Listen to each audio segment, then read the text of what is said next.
What's up, everyone? I'm Steve Lovelace, and people think I'm a nerd. I don't know if it's the glasses or the fact that I look like I cosplay as Thor on the weekends. But yeah, I've always been a nerd, actually. I was in gifted and talented class in school, and let me tell you, I'm still waiting on that gift. Possibly still waiting on the talent, too. I'll let you decide. I actually did kind of get a gift in gifted and talented class, which was we got to play video games for an hour a week. Just be in class and go play video games. And we played Oregon Trail, and we played Where in the World is Carmen Sandiego. And let me tell you, if you know either one of those, welcome to middle age. So yeah, it was fun though. Like, anyone remember when the Apple computer had an Apple logo, had a rainbow on it? Back then, computers were only for the kids on the spectrum. And let me tell you, it was, I honestly think, looking back, that you take all the nerdy, neurodivergent kids and you put them in a class where they're just playing computer games all day. That is really not what they needed. What I needed as a nerdy kid was to learn how to make friends. I wish they had put me in friend-making class, because in friend-making class, let me tell you, I would have been the most popular kid in school simply because I wanted an A+. That's the kind of kid I was. But instead, I was actually a real quiet kid.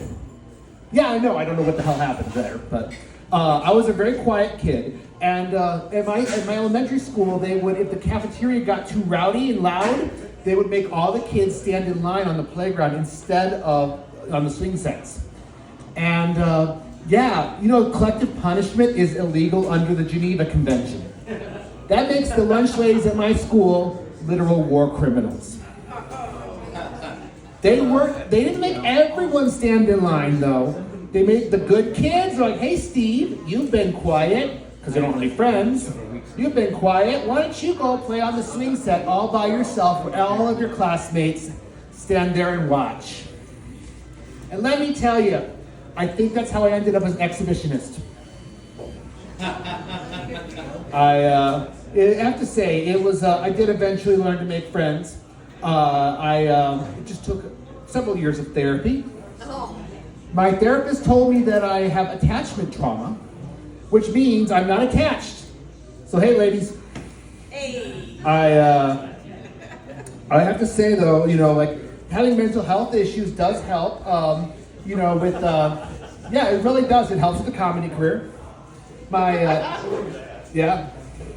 My first ever class, comedy class I took, everyone in there I think was either bisexual and or bipolar. As for me, I'm straight depressed. My therapist told me that I no longer actually meet the criteria for depression, which is great. I'm like, oh, that means I don't need to go to therapy anymore. Like, no, that means you need to keep going forever. So, and that's how I ended up in the longest relationship of my life. My therapist also told me that I need to be more vulnerable. So what do? I take up comedy and nudism. One, you get naked in front of other people. The other, you take your clothes off. Yeah, comedy is really just emotional nudism. Yeah, that one never gets a laugh from the comedians. They're just like, yep, it's true. True. I will say though that it's okay though, because I like nudism actually. It's a really good way to meet people. There's no bullies. Like no one's like making fun of your pants because you're not wearing any. So, and actually no one's making fun of anything else either. So, because it's really hard to be a bully when you're naked. Like you're gonna make fun of me when I see what you're working with there, dude. So that actually never happens at the nude beach. Instead, what you get at the nude beach is I get somebody telling me I'm talking about fonts for too long. And I was like, and I turned to him and I said, other people on the nude beach really talk about computer fonts and typefaces and stuff like that? He's like, oh yeah. He's like, a lot of nerds. I'm like, oh, did they talk about puns as well? He's like, oh yeah. I'm like, I have found my people.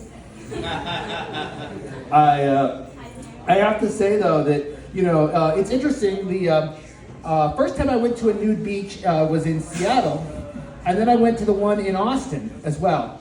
And let me tell you, I was at the one in Austin for for Memorial Day. And it was really crowded, and they had some cops there. There were 4 cops wearing like bulletproof vests, walking down the beach, looking really mean. And I was like, where do they think people are hiding their guns? I mean, it's Texas, they're probably hiding them somewhere, right? I think they were just looking for open alcohol. Because one of the rules they have at the nude beach is no open alcohol. Keyword being open. You can have a beer, but it's got to be in a koozie. You know, naked bodies are fine. Naked beer cans, not so much. Now, I will say I was at the nude beach in Seattle for 4th of July, and a cop appeared there too. And this woman comes up, and she's wearing like shorts. She looks like a mail delivery person. And I'm like, I walk out on the beach, I'm like, is she come bringing letters or something? And then she goes over and she's just like, does anyone anyone parked over here on the street? You need to move your car, but I have to tow it if you don't move your car in the next 10 minutes. And the people on the beach were just like, fascist! And I'm like, dude, come to Texas. I think you'll see a little bit different side of it. I could probably tell more nudism jokes, but it's cold in here. Anyway, I've been Steve Lovelace, so thank you very much.